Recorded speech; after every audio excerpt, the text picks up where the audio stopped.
All right. Well, folks trickling from the waiting room, we are honored to be in this space today around a topic that we know is important to so many in our community, our city, state, nationally and internationally as well. And we thank you so much for joining us for this C+B community talk in partnership with the Women's Coalition.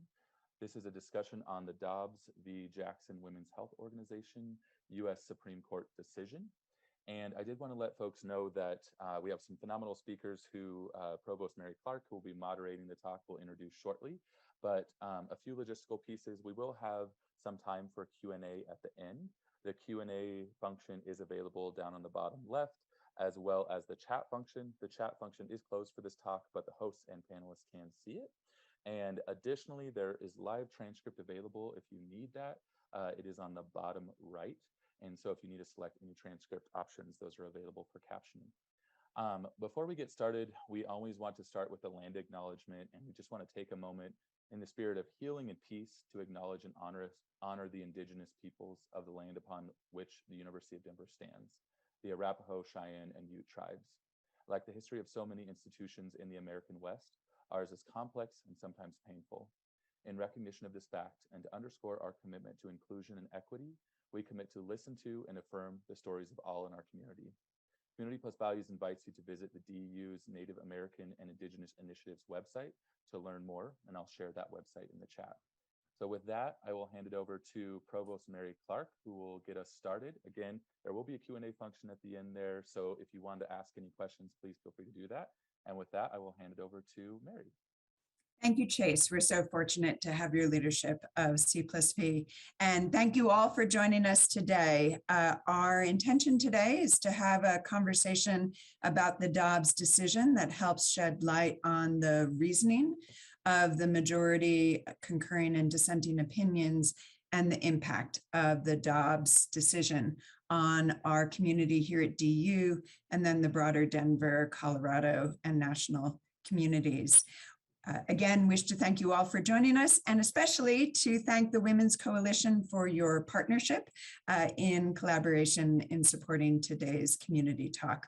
My thanks especially to our panelists, who I am delighted now to introduce, and I'll introduce in the order in which I see them on the screen. So starting with Heather Rowley, thank you for joining us. Heather is a nurse practitioner in our Health and Counseling Center here at DU, and I had the pleasure of meeting her earlier this morning. Thank you again for joining us, and look forward to hearing your reflections on the impact of this decision on our immediate community. So thank you.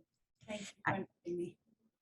Next, I'd love to introduce Lindsay Feitz. Professor Feitz is the faculty director of our Women's and Gender Studies program, and we are delighted to have you join us this morning and look forward to hearing your reflections on how various communities and advocacy groups have responded so far to the Dobbs decision, and looking in particular at the impact on communities of color and low socioeconomic status communities, if you will.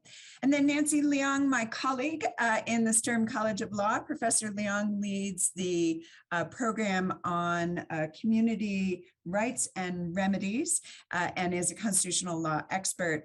And Nancy will be kicking us off by highlighting the major takeaways, if you will, from the majority opinion, as well as the concurring and dissenting opinions. So why don't we get started? And what I'd like to start with is an acknowledgement of the enormity of this decision. It is a decision with enormous impact on legal precedent, thinking specifically of Roe v. Wade from 1973, but also the Casey decision from 1992. And beyond that, it is a decision that has enormous impact on our community, which is why we wish to host this Community Plus Values conversation today. I know that many people are confused by the decision, are concerned about its impact, face concerns for their own well-being as a result of the decision. So we wish to intentionally engage those questions and concerns today. Again, we will start off by sort of setting the table, if you will, with a greater understanding of, I'm going to turn off my ceiling fan. I understand it's distracting.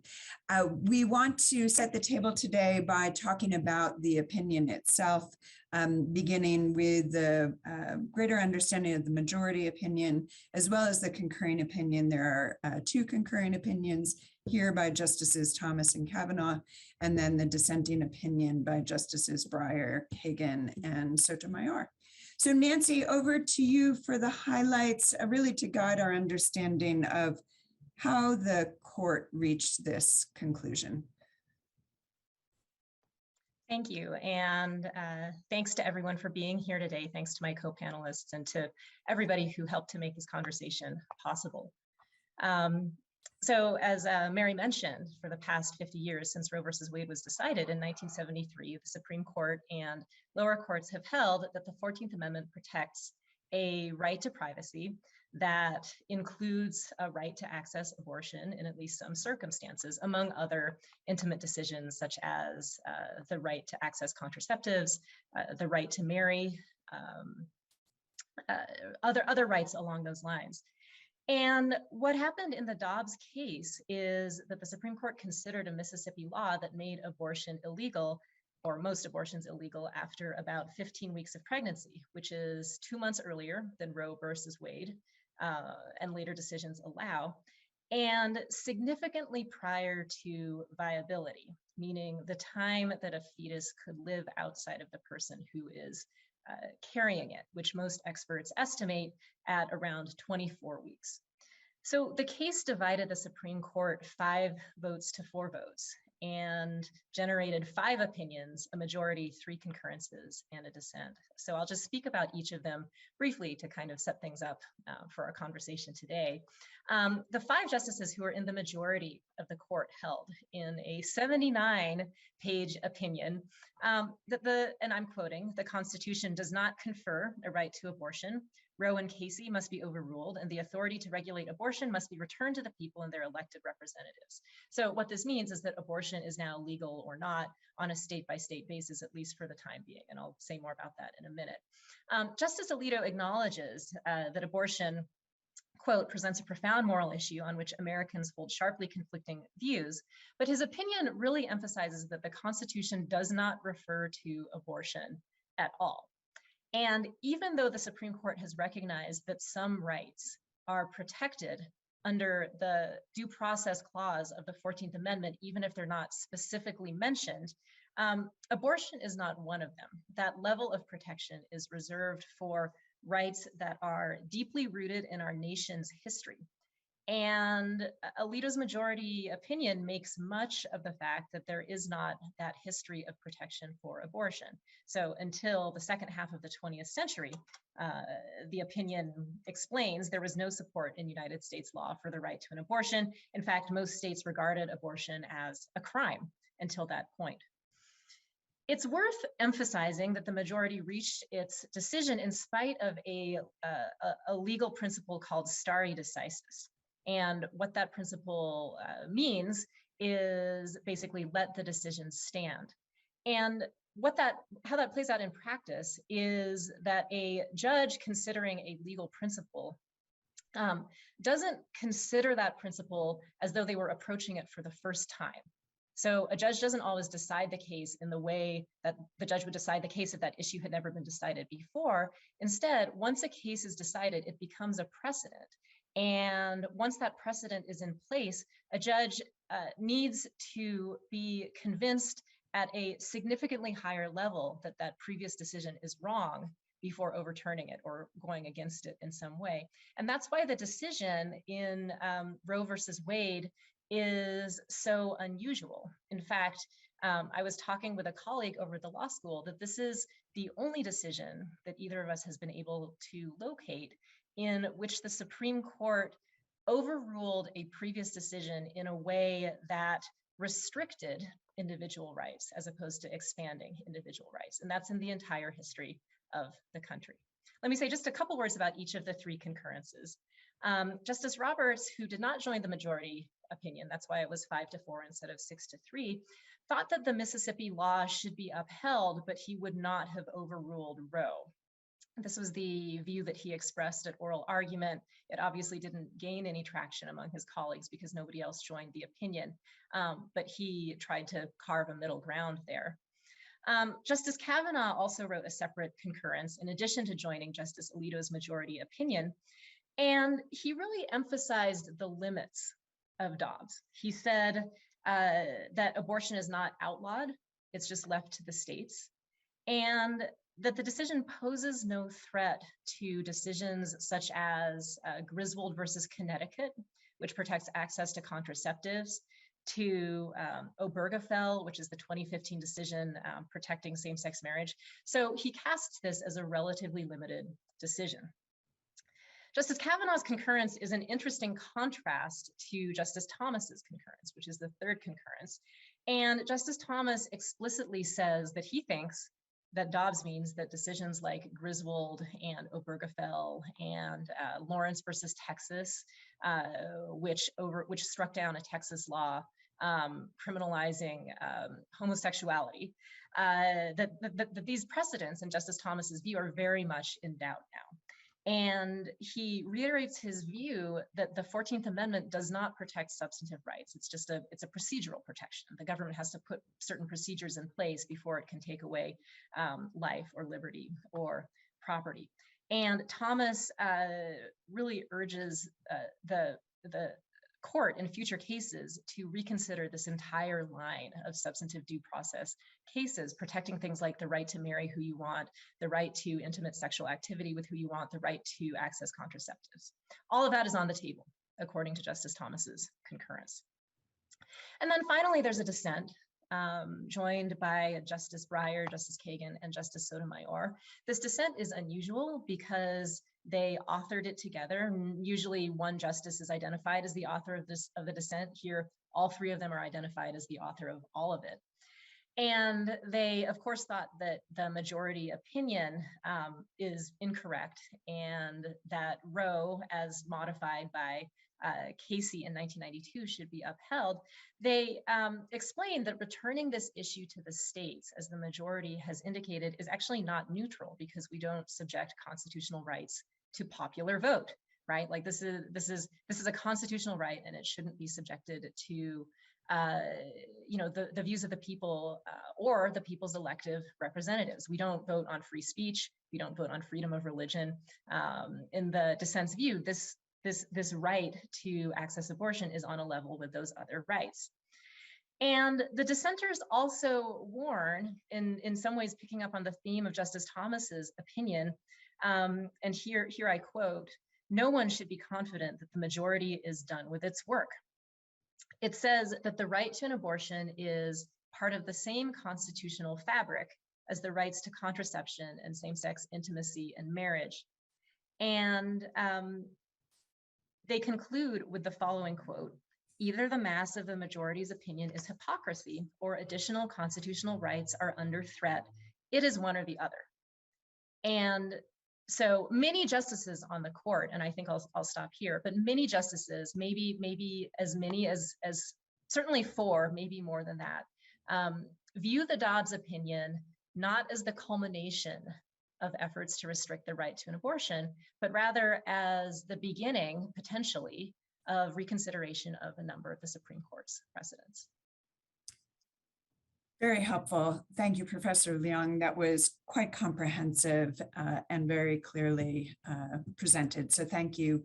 One thing that you and I spoke about before the webinar began was, again, the principle of stare decisis. And I don't want to go down the rabbit hole of stare decisis too far, but it is striking that the court, in its majority opinion, likened what they were doing in Dobbs to what the Supreme Court had done in Brown v. Board, therefore analogizing Roe to the Supreme Court's 19th century decision in Plessy v. Ferguson.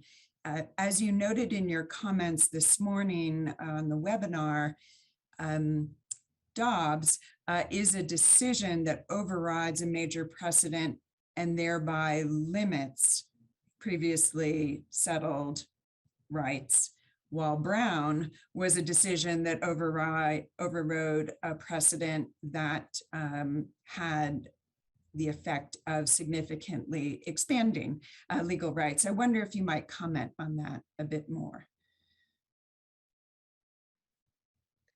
Well, I think that the Supreme Court's analogy is interesting precisely because it doesn't acknowledge the rights expansive versus rights constrictive view that you're proposing here, right? This is a decision that limits the rights of pregnant people as opposed to expanding the rights of Black people and other people of color. And the Supreme Court says that these two things can be analogized without any attention to the fact that one expands rights and one constricts rights. I think it might be helpful at this point to call attention to a possible future direction that advocates of restricting abortion may wish to pursue, which is the idea that not only does the 14th Amendment not protect the right to abortion, but that the 14th Amendment actually protects the rights of the unborn. In other words, that an unborn fetus has the same rights as you and as me. And if that's the case, then perhaps we could see today's decision as a decision that, in an attenuated sense, expands someone's rights, the rights of the unborn fetus that some might view as a person. Now, this issue has not been litigated yet, but certainly there's commentary. I mean, there was a Washington Post article or a Washington Post op-ed just last month arguing that the unborn should be protected as just like any other person under the 14th Amendment. So perhaps this is one way of gaining insight into why the Supreme Court is drawing this analogy. Very helpful. And I had another follow-up question to your presentation of the various opinions, and I'll be interested in Professor Feitz's views on this as well. Justice Alito makes much in the majority opinion of there not having been any settled legal understanding historically of a right to abortion.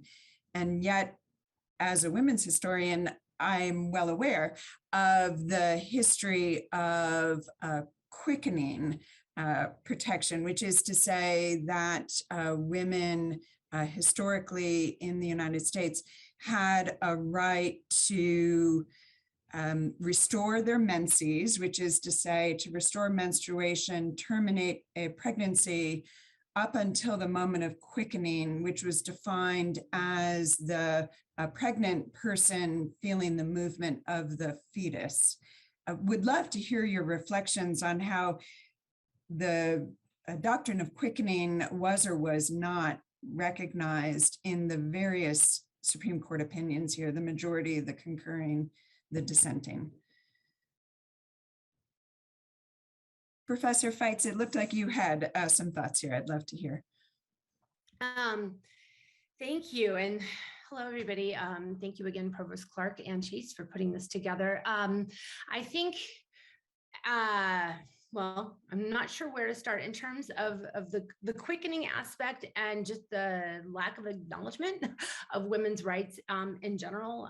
The fact that abortion is not explicitly mentioned in the Constitution as a right has, I think, underscored, at least for me, and I feel like most of the women in my life, a sort of taken for grantedness of this right that most of us have had our whole life. And so knowing that this decision was coming and then waking up to it hit hard. I had a few people, I hate to say namely men, who said, but you knew it was coming. And I said, yeah, but I grew up in a time where I was told as a woman that I could be more than a mother, that I had rights that were protected, and it didn't matter where I lived. And so I think when thinking about the implications of this, I have lots of different hats. I have my professor hat, I have my single mom hat, I have, I'm a native of Kansas City, Missouri, the state that first implemented the trigger ban.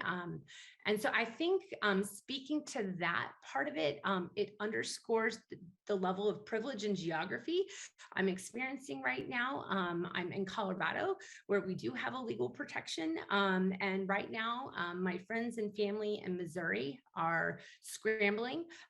They're calling my phone, they're asking for support, they're asking for clarification.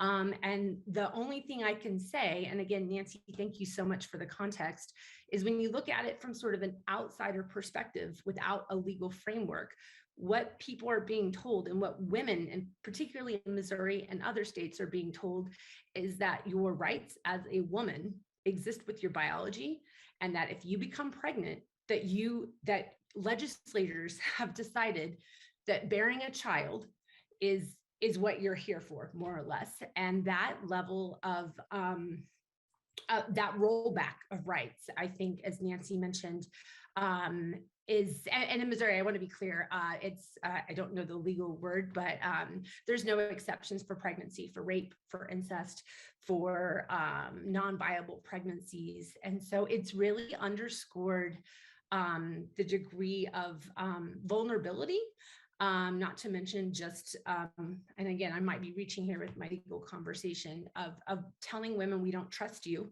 we don't trust your doctors, that your body and your biology, which is historically, as Mary and others are well aware, is a common trope that has been used to restrict women's right to vote, right to divorce their husbands, to get credit, all of these things that we talk about in introduction to gender and women's studies classes. Students' minds they can't even wrap their heads around. And so to wake up and know that one of those rights that even their professor took for granted is gone, again, geographically dependent. But I have my Kansas City girl hat on, and right now it's been really hard to understand and to try to educate people in different states about the really long-reaching implications. And for lack of a better word, that women in those states are now second-class citizens without personal autonomy to make decisions for themselves. So that's sort of where I'm coming from. Again, it's that geography and privilege part of this, and the taken for grantedness of that constitutional protection. So I'll pass the mic over to Heather if you'd like to add maybe. Thank you, Lindsay. Well, I'd like to stay on this quickening question for a moment. Nancy, I don't know if you had reflections on how the majority and dissenting opinions treated the historical factual precedent of quickening, and then we'll move on to what's happened since Dobbs. Well, this is not my area of expertise, so I don't want to the historical study of quickening. So I don't want to overstep. But there is, in the midst of everything else that's going on in the Dobbs opinion, an argument about history. And of course, Roe versus Wade did find precedent for protection of abortion going back to some ancient societies, right? And Justice Blackmun's majority opinion in Roe versus Wade, which by the way was a 7-2 majority opinion, he does find substantial historical support for at least limited protection of the right of access to abortion. And so Justice Alito's majority opinion rereads that history and essentially says, you are wrong. You're wrong about this history. You know, to the extent that there is any history of protection for abortion for women, it's not deeply rooted in the nation's history, right? There's no historical support for this, and it's not explicitly mentioned in the Constitution. Therefore, there's not support under the 14th Amendment. So those are my thoughts. In addition to everything else, there is this historical battle. Very helpful. Thank you, Nancy. I would love to now bring us post-Dobbs, if you will, post the June 24th announcement of the Dobbs decision, to what has happened at the legislative level, what has happened at the level of judicial action, executive action, again, to set the table so that all of our community members are informed. I know there's been a lot of confusion and a need for clarification. So I would love it if any of the three of you could highlight some of the judicial, legislative, executive action that has occurred post-Dobbs. And then we're going to turn to questions of community impact. Who'd So I like don't want to to? dominate, but I'm happy to start on this since it That is would be kind of helpful. coming from the legal world.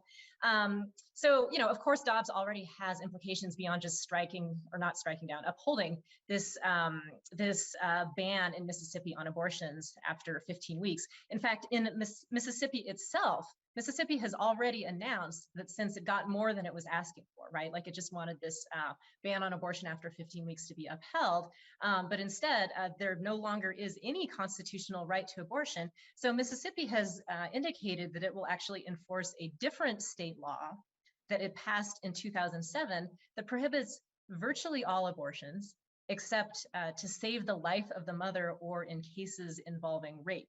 So Mississippi itself is already enforcing a more restrictive law than the one the Supreme Court upheld. And I'm going into some detail here because that is an example of what is happening in other states around the country. A dozen, roughly, other states have passed similar legislation. These are known as trigger laws, more conservative laws than could be enforced under Roe versus Wade that were designed to go into effect if Roe versus Wade ever was struck down. I was looking at an analysis by the Guttmacher Institute this morning, which predicts that 26 states are likely to ban all or nearly all abortions.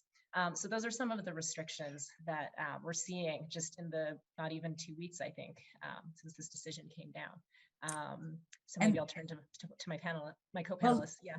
Last question in terms of legal follow-up at the judicial, legislative, executive level, thinking of the national landscape and the federal government, has there been talk about what the Congress or what the president through executive action might do? Again, just for the clarification of our audience. Well, there's definitely been talk. So there's been talk about, and I think some of this has come from, for example, Susan Collins, like the idea of Susan Collins is a senator from Maine who is Republican but pro-choice, about the idea of perhaps enacting some sort of right, some sort of federal legislation protecting a right to access abortion in some circumstances that would govern all the states and would override state laws like Mississippi's law that prohibits all abortion. There's been talk about passing some sort of legislation to that effect, but my understanding is that it's just talk so far. And then with respect to executive action, I don't think I have the most recent update on that, but maybe one of my co-panelists does. The short answer is that I don't know that there are ideas being kind of passed around, but nothing has happened yet at the federal level. All right, now I'd love to turn to impact on the community. And Heather, I'm going to turn to you first as nurse practitioner in the Health and Counseling Center here at DU. Thank you again for joining us. Would love for you to clarify for our audience what access there is to reproductive health care provided at DU. It will be significantly for our students, but also the extent to which you can speak about our employees, faculty, and staff. That would be very beneficial. So thank you. Absolutely. Thank you for having me again, and thanks to the panelists and everyone who's attending.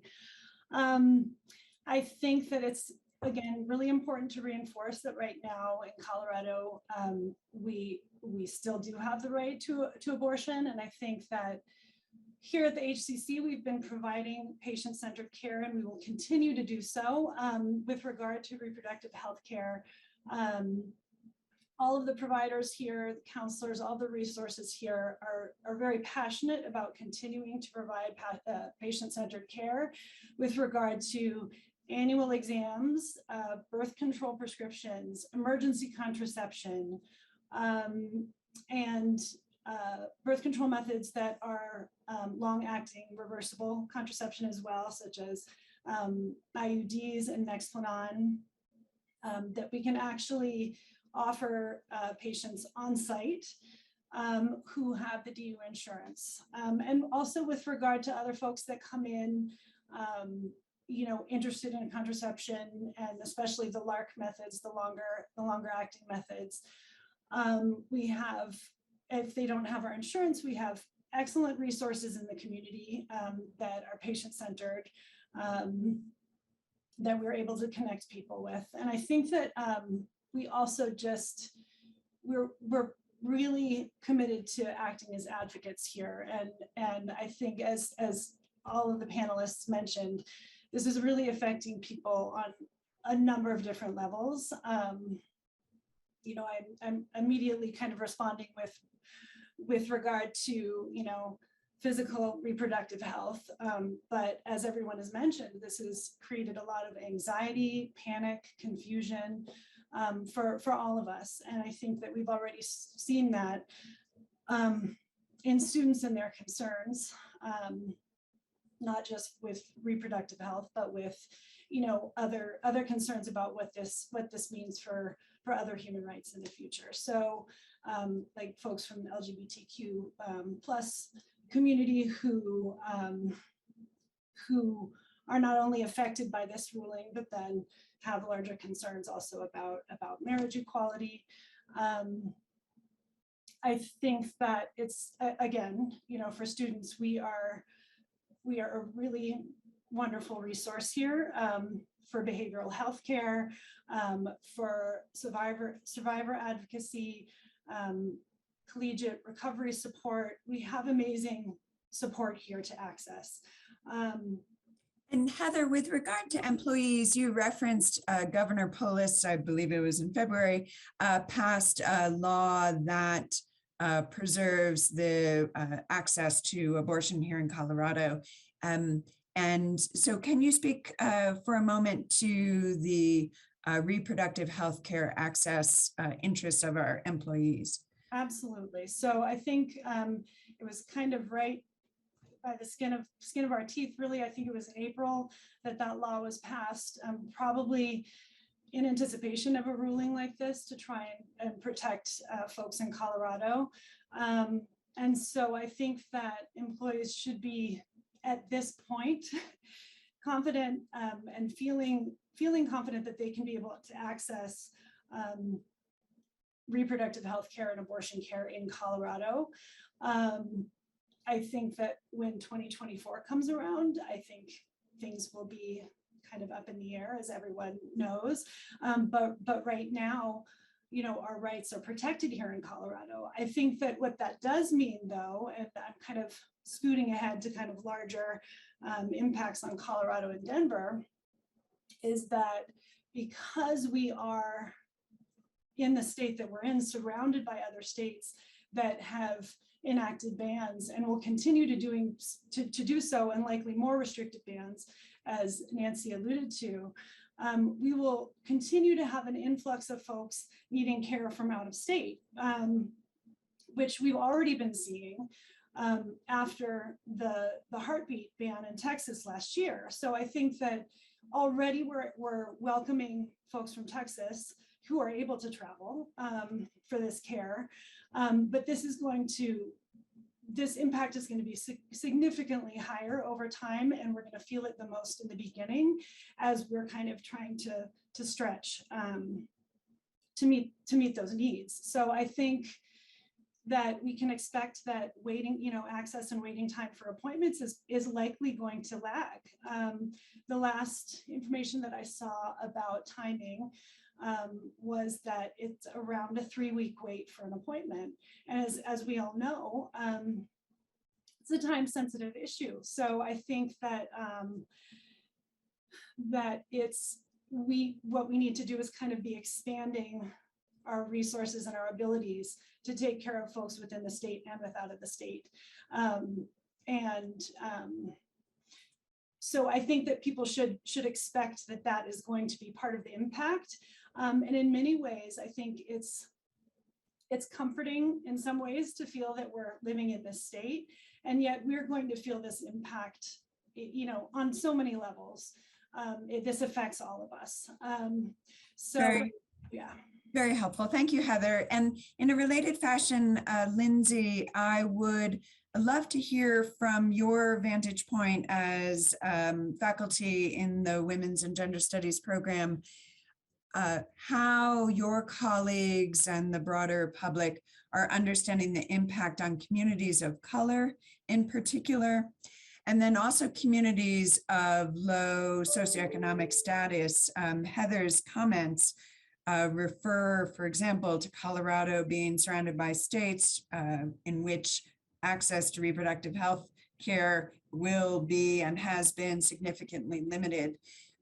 That's going to have an impact on a need to travel, which in turn then has an impact on issues of low socioeconomic status. So we'd love to hear what your sense is of the impact on these communities and the action steps that are being contemplated accordingly. Sure. So I think from a broader community women's rights perspective, unfortunately, there was enough of a heads up in some ways with the leaked draft that organizations have been mobilizing and fundraising for quite some time. What I think people are trying to understand now is the level of access of care. So again, you have a geographically sort of limited space. You have people who have the gas money, who have the car, who have the ability to take time off work, who can drive wherever they need to drive, whether that's Colorado, whether that's Illinois. You unfortunately have, and research shows us that abortions and reproductive care is by and large accessed by single moms and women of low socioeconomic status who do not have the cash or the car or the childcare. Many of these women already have children.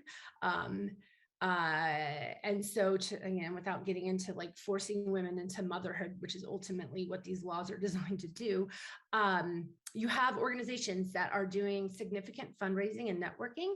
So the Network of Abortion Funds has this, it's kind of a terrifying map to actually look at it, but you can go click state by state, whether you're pregnant, whether you're trying to fundraise, and those travel funds will, if you're able to access the funds, they cover everything from the abortion itself to the travel, to the lodging, to the childcare, to the mental health services from the trauma induced by this. And so my understanding from sort of a national network is that for people who are able to give funds, that's where the emphasis is, with an understanding that it is women of low socioeconomic status who are going to need the most resources. The other thing is that there's just been an abundance of online self-care, both unfortunately with misinformation about, we're already hearing reports of people attempting at-home abortions without supervised medical care, as well as Planned Parenthood has a setup for telehealth, for online mail of medicines like misoprostol for people who have non-viable pregnancies. The kind of terrifying is right after that link, there's the legal support line, so that you have to click to see if you would be at legal risk in your health, even by meeting through a telehealth with a practitioner in a different state if you're at legal risk. So it's really a multi-pronged approach. And then basically every woman in my life in Colorado wants to open her home for an above ground railroad. But I think the professionals are saying at this point, funding and support of organizations who are staffed and equipped, but housing and supporting the transport of getting women and taking care of the kids they already have, I think is the number one thing, especially for women who don't have the resources to hop on a plane and go to another state. So, as your comments highlight very helpfully, Professor Feitz, there was research, I think, that the New York Times had undertaken prior to the Dobbs decision that they highlighted again post-Dobbs as to who the individual most likely to seek an abortion is. And it is a woman of approximately 28, I believe, who is already a mother, who is of low socioeconomic status, as you highlight. And so the concerns and the resources that you've enumerated are spot on with who seems to be the paradigmatic seeker of this type of reproductive healthcare access. Nancy, I'd love to return to you as we talk about the community access of the Dobbs decision. You have already highlighted, as you summarized the various concurring and also dissenting opinion, the potential impact on other constitutional rights that appeared to have been settled law. I think of access to birth control, for married couples in Griswold, access to birth control for everyone else in Baird versus Eisenstadt, Loving versus Virginia, the case about being able to marry whom you wish, including across identities of race and ethnicity and otherwise. Would love to hear your thoughts on the potential impact of Dobbs, how likely is Justice Thomas's prediction that there will be ongoing impact. Would love to hear your thoughts on that. So one answer is that I don't know, but I think that one clue we have is that the three dissenters seem to think that this entire cluster of rights that are protected under the Due Process Clause of the 14th Amendment may be threatened. And they obviously have more insight into what the other members of the Supreme Court are thinking than we do. And so if that's the case, if more has come out in conversations behind closed doors than we have gleaned even from this very long opinion, then it's possible that access to contraceptives is no longer constitutionally protected, or that could be the case in some future decision.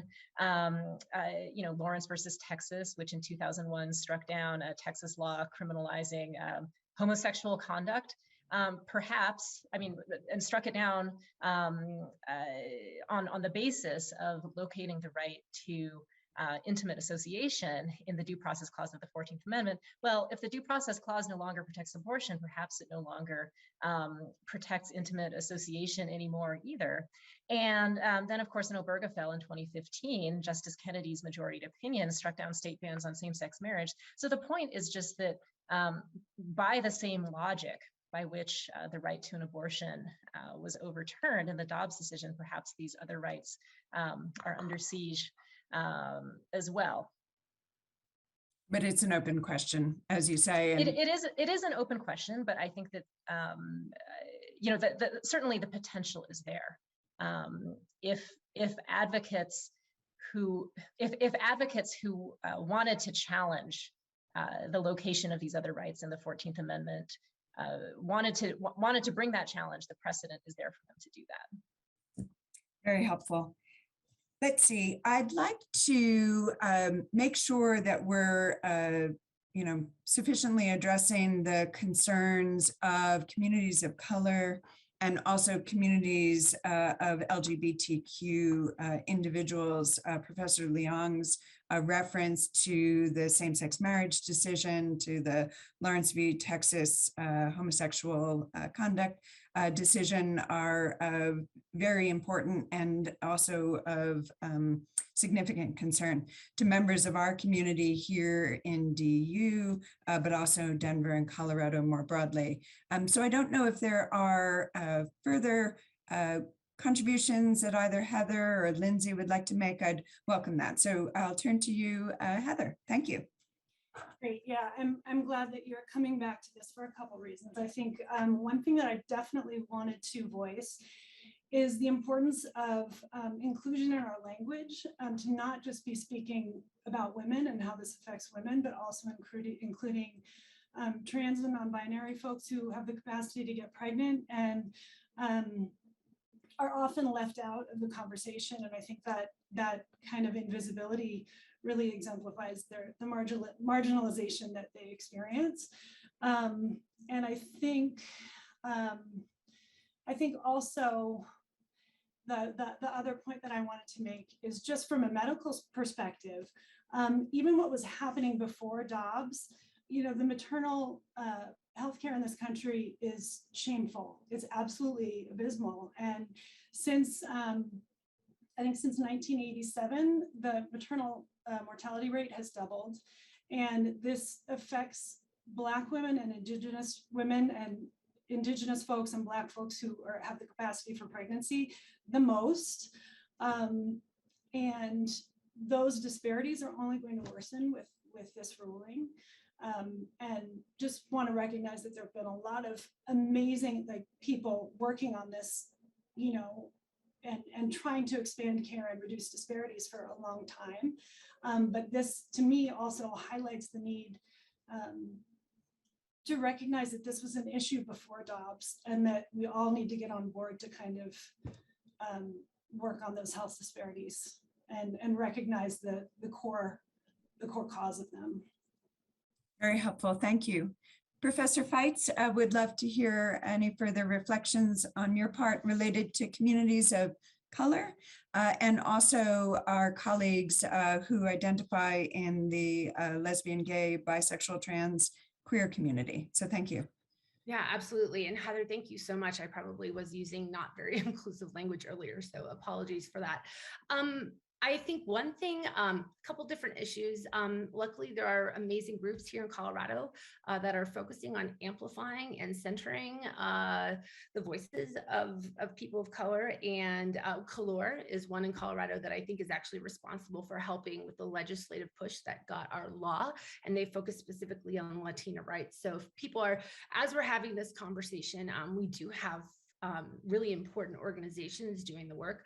I also want to move the conversation in a different direction. This is very personal, but one argument I hear from people in my orbit about pregnancy is the use of private adoption. And so one of the things I think that people really need to think about specifically when it comes to women of color is what it means to force a woman, but particularly a woman of color, to give birth to a child against her consent. And then I say this as the mother of a beautiful Black boy that I adopted as an infant, but like to be placing infants into families that will predominantly be white with white parents. And I say this not as an excuse. I love my family. I love my son. But when we have this sort of mythical idea of where these children are going to go when their mothers don't have systems of supports, the healthcare, prenatal support, schools where our kids can be fed and feel safe, workplaces that pay them an equal wage, all of these things together sort of underscore not just the sexism involved here, but the racism and the classism that are sort of embedded in this. And so I say this in terms of, I know, well, anyway, that we have some real work ahead of us in terms of if we're going to understand this, we're going to have to do so while also grappling with all the other sort of big issues that are at stake. It sounds from a legal perspective, but that we're also sort of navigating in our communities and our society right now. Very helpful. Thank you. I'm going to turn now to the questions that have been posed in the Q&A, and there are many of them, and I've been sampling them and note that a number have been addressed by our panelists' comments. And thank you to the audience for your questions. Thank you to the panelists for your very thoughtful reflections and guidance. Nancy, I think this is going to be a question to you. And it has to do with why post-Dobbs does the question of access to reproductive health care now fall to the states, to state legislatures, to the voters, while other rights, like the questioner asked, the right to free speech, the right to association and freedom of religion, why don't those fall to the states and to the legislatures and to the voters? So why the difference in treatment here? And would love your guidance on that distinction, if you will. Sure. So let me offer a couple of thoughts. One is explanatory and one is about the direction that things may go, or that we could expect things to go. Think of the Constitution as a trump card. So if a particular right is constitutionally protected, then nothing that a state does, whether it is passing a law, amending its constitution, nothing that a state does can infringe on that right. And the same is true of Congress, right? Like if a particular right is enshrined in the Constitution, then even Congress can't pass a federal law that would infringe on that right. So if a right is like free speech, like freedom of religion, is protected by the Constitution, then it can't be legislated away. What the Supreme Court has done by saying that abortion is not constitutionally protected is saying, because this is not in the Constitution, it is now subject to legislation. It is now subject to popular debate. It is now subject to legislation on a state-by-state basis, perhaps a federal basis, but in any event, it is not protected by the Constitution. So the right to access abortion doesn't have the same status anymore as it did for 50 years, right? It's not on the same level as rights like freedom of speech, freedom of religion, and so forth. Yeah, I'll stop there. Thank you, Nancy. Very helpful. And again, tapping into the audience members' questions and going in a slightly different direction, turning to you, Heather. One question had to do with how medical students and medical practitioners are being trained to provide reproductive health care access. Indeed, I saw, I think it was in Inside Higher Ed this morning, an article about how medical schools are increasingly not providing basic training on reproductive health care matters. So would love to hear from your perspective as a nurse practitioner, what the state of play is or may likely be. Absolutely. I think that's a really big fear. I think that was something that we were trying to kind of improve in terms of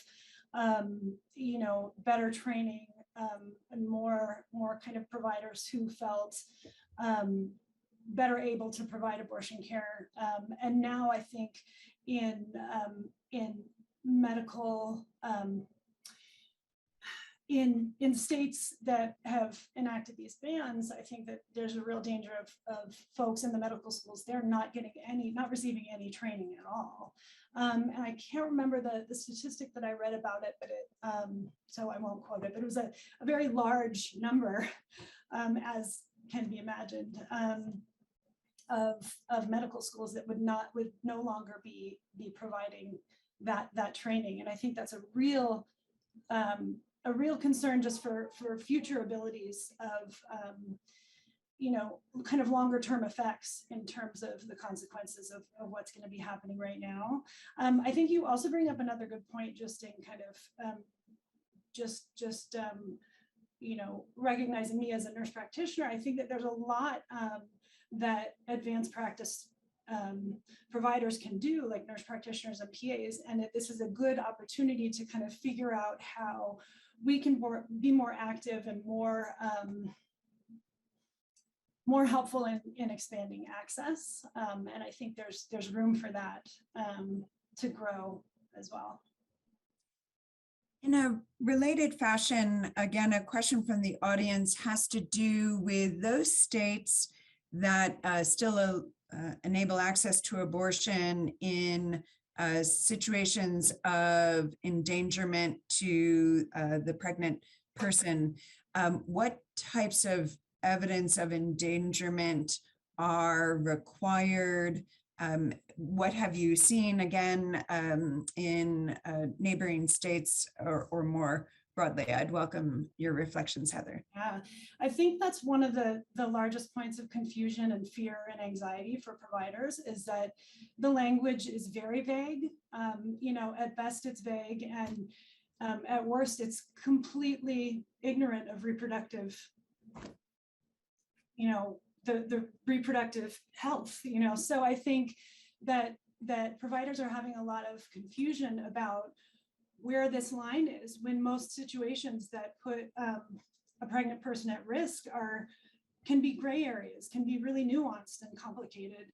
And I think the worry is that providers then will just be scared, to act and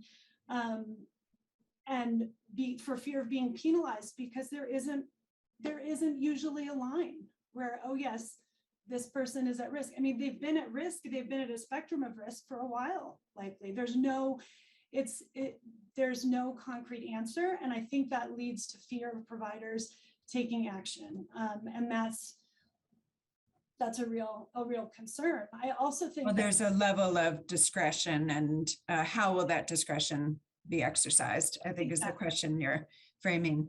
Yeah. I see both Nancy and Lindsay have thoughts on this question as well, and I think we may wrap up on this topic. So Nancy, I'll turn to you first, and then to Lindsay. Sure. I just wanted to, first of all, to acknowledge the type of fear and concern that Heather is addressing here. And you know, that many pregnant people or people who might like to become pregnant or to not become pregnant, right, are experiencing right now. I just want to highlight that this is an area where there is room for constructive action at the state legislative level and state executive level. And as an example, I thought I would mention the executive order that our own governor, Jared Polis, issued just yesterday, which so he signed an executive order which says that our state will not assist other states in criminal or civil investigations used to prevent people from accessing abortions. And while it's not clear exactly how that will play out in practice, perhaps it does afford a level of peace of mind. And if we saw something like this in states across the country, I think that is perhaps a tool that could be used to provide some level of reassurance to healthcare providers. Very helpful. Thank you, Nancy, for highlighting that. And very helpful to have this sort of up to the minute update, if you will, on the impact of Dobbs and states' responses. Lindsay, I had seen you had raised your hand as well. Oh, that's okay. I think really I was going to sort of echo Heather and Nancy's sort of comments about what's happening in Missouri is mass confusion with local prosecutors refusing to prosecute and asking if the state attorney general is going to come in and prosecute. Nurse practitioners being afraid that they're going to get a Class B felony if they prescribe misoprostol for miscarriages that are ultimately sometimes medical abortions. So people, I think, again, are the law was not written by medical experts. The law was written by a bunch of people who seemed intent on taking away rights without sort of any informed sense of how this actually works out with women's bodies. And so I do think that a silver lining is that other states are looking at states like Missouri and are going to have some elections coming up, including Kansas in August, to see how this is actually playing out in real time. So. Very helpful, Lindsay. And as a women's historian with a view on the long arc or trajectory of history, I will say this is a significant change from what came before. As my students know, when you look at the history of reproductive access in the United States in the colonial era and afterwards, there was this doctrine of quickening that gave women some level of autonomy up until they acknowledged feeling that fetal movement. So it again gave significant autonomy, and Dobbs stands as a significant change to that fundamental access. Would again love to thank my panelists for joining us this morning. Lindsay, you spoke of the enormous confusion and uncertainty and need for clarity, and I'm so thankful to the three of you for providing that sense of clarity and reflection this morning. So thank you again to Heather Rowley, a nurse practitioner in our Health and Counseling Center. Thank you again to Professor Lindsay Feitz in our Women's and Gender Studies program in the College of Arts, Humanities, Social Sciences. And thank you again to my colleague, Professor Nancy Leong in the Sturm College of Law. It was very helpful to be in conversation with the three of you this morning. Thanks also to Chase McNamee for organizing this morning's session. We're so grateful for your work in providing this forum. And lastly, thank you to the partnership with the Women's Coalition, which is a diverse coalition of affinity groups. We are grateful for your support. Thank you all for joining us this morning. Please do follow up with any questions or concerns. We will welcome that. Thank you.